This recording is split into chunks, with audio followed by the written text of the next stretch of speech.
In the land of grills, welcome back, folks. All the Masterbuilts out here. 1050, 1150, 545 down there, and a lot of you have been asking me to do a comparison between 1050, 1150. Can't even do that since we've never even put charcoal in this and burned it yet, and that's what we're going to do today. We're going to show you how this thing operates. We're going to show you how to put charcoal. We're going to show you how to start it up. We're going to show you how the app works. We're going to run it through the temperature cycles, low, high, see what it can do. Folks, I tell you what, it's going to be a good one. Let's get started. All right, let's get started here. I'll leave the link down below to a review video we did on the Masterbuilt 1150. That also include a little bit on assembly. And I tell you what, we did one modification I talked about already, and that's updating those wheels. Nothing wrong with the 3-inch wheels that come with it, but I put 5-inch rolling casters on there. Oh man, I'll tell you what, this thing glides along. Even though how big this is, it glides along really, really nice. And I'm very happy that I did that. What we're gonna do first is we're gonna talk about the sliders, and we're going to talk about putting charcoal in. Let's do that. All right, first things first, we're going to go down where the charcoal bin, where the ash bin is, and where you start the fire. So we've got our ash bin right here. That always stays in.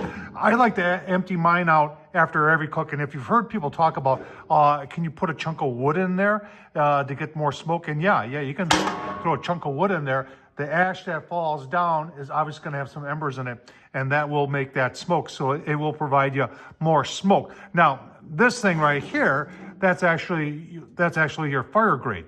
And this little slot that you're looking at right here where my finger is, that's what you use, that's where you put a fire starter. Now, I've been playing around, and I'm going to do that today, with these Diamonds Strike-A-Fire, these things, and you strike it, it starts it up, and then you just slide it in like this, and that's going to start your fire.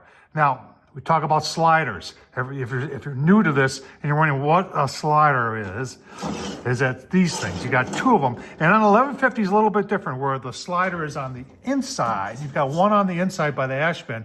A lot of people are a little critical of that, saying, well, you put it by the heat. Why would Masterbuilt do it? And I honestly don't know the answer to that. But I think they obviously are aware that it could get hot down there because they took the little rubber thing off. So when you're putting this back in, safety first, make sure you wear some high heat gloves when you slide that back in. But you slide these completely out, and then these store on the door, on the back of the door over there. All right, time to put the charcoal in. You can see that grate, and you can see that fire starter in there. I just wanted to show you that. And if you're wondering how much charcoal this thing will hold, see if we can show you that.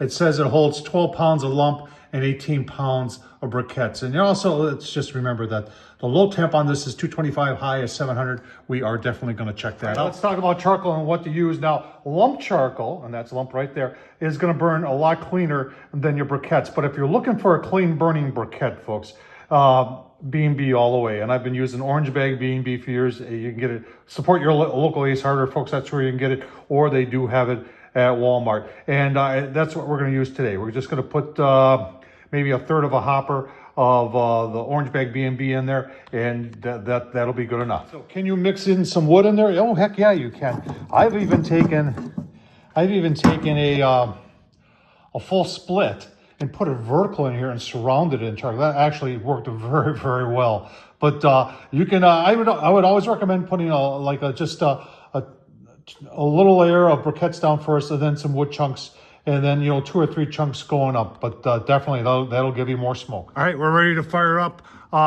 Got this open. I got the vent open. I mean the lid open up on top because I want that airflow through in there. And I'm just gonna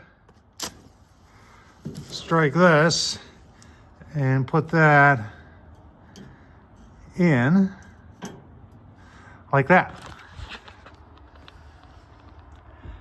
And I'm just going to let this go like that for, till just about that whole thing burns up. All right, just 2 or 3 minutes I've already got. And by having this open and that open down there, what it does, it gives you the chimney effect and gives you good airflow to get that charcoal going. And you can use other starters too. Masterbuilt has their own series of starters.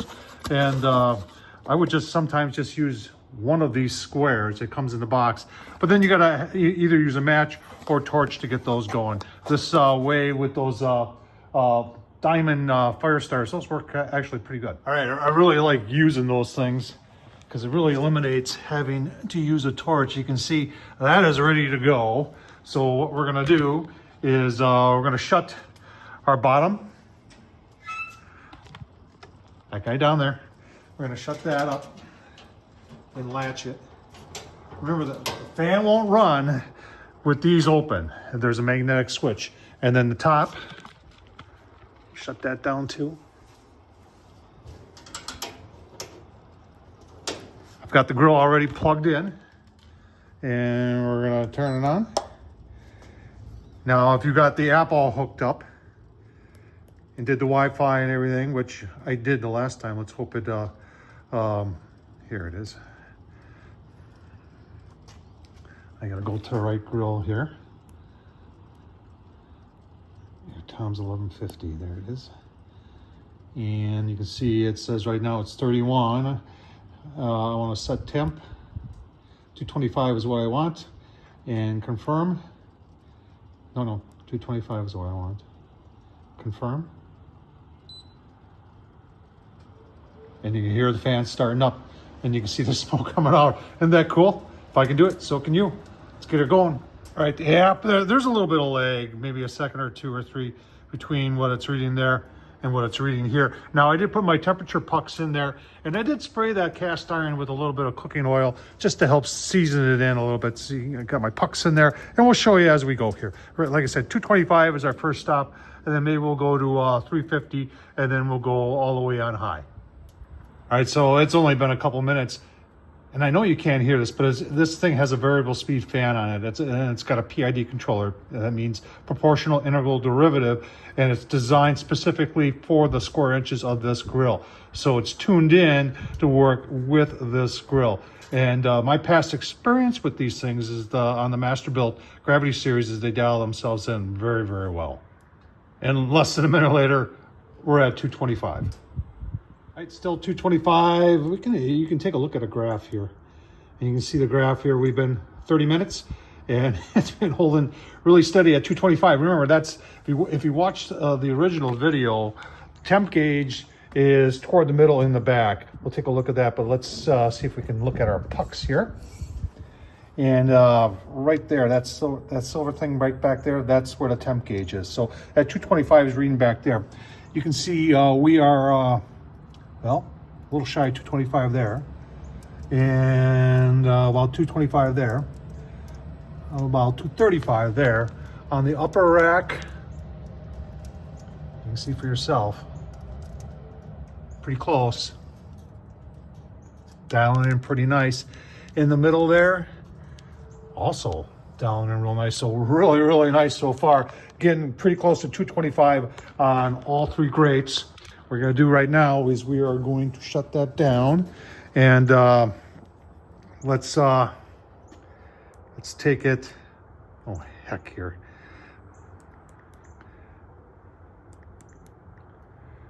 Let's gotta get my password right. Go back here. Set temp. Let's go to 350. Right there. Confirm. And now we'll go to 350. 350. Take a look at the graph. We are almost 30 more minutes. Actually, closer to 25. You can see we got one dip right there, and that's when the lid was open when we were showing you temps. And we're going to do that right now. We're going to see how we're doing on 350. I'll tell you right now, it looks a little shy right there. Pretty gosh darn iron right there. A little high, so closer to the charcoal box, we seem to be a little bit higher. Looking a little shy there on the top. So a little shy, like 325, 325. That one I can't tell, I think it's 325 also. The mid rack, closest to the temp probe, is 350 and a little over 350. So it seems to be a little bit warmer next to the charcoal as opposed to further away, which would make sense. We're gonna turn it up to 700. I gotta pull the pucks, but I'll use a thermal for those because the pucks only go to like 600. So pull those off and then turn it up to 700. See how it does. All right, 700 there. Take a look at the app. I don't even know why I bother showing both. 700 on the app. The graph, well, you can see the graph. been going for about an hour, 22 minutes now. And I did open it up and looked at it once, and that's that little dip there. Let's just see. And I've got my thermal right here. Let's just see what the outside of the grill is. 210. So obviously it's warm. We've got 4 pucks in there. Well, definitely over 700 in the middle there. 689. 618, so definitely hotter. The hotter you get toward the firebox.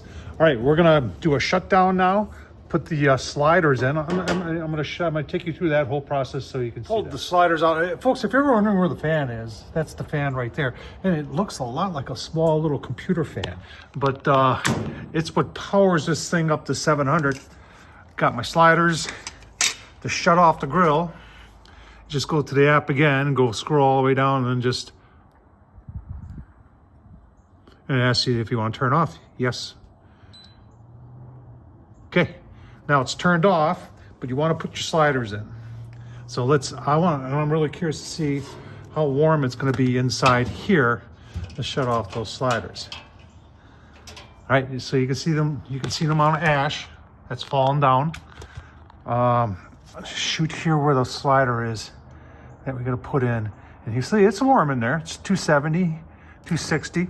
So we're going to put our slider in, and I'm going to try and do it without gloves. Should probably use gloves. Okay, that went in okay.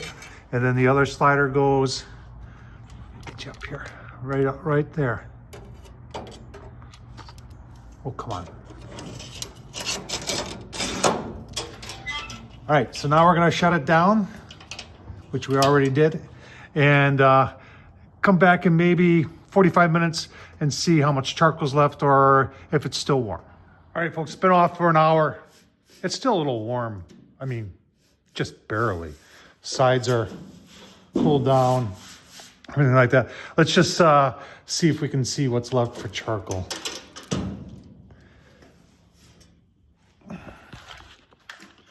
We'll take a look in there. Okay. So it did pretty good on charcoal. Not too bad. Close this back up. And we're gonna get ready for our next cook because I'm doing the first cook on this, and I got myself a cowboy ribeye bone in. Oh man, gonna be so good. Low and slow, hot and fast. Show you how to do it on the Masterbuilt 1150. Tom Horsman YouTube, thumbs up, leave a comment. And as always, appreciate you watching, folks. Thanks.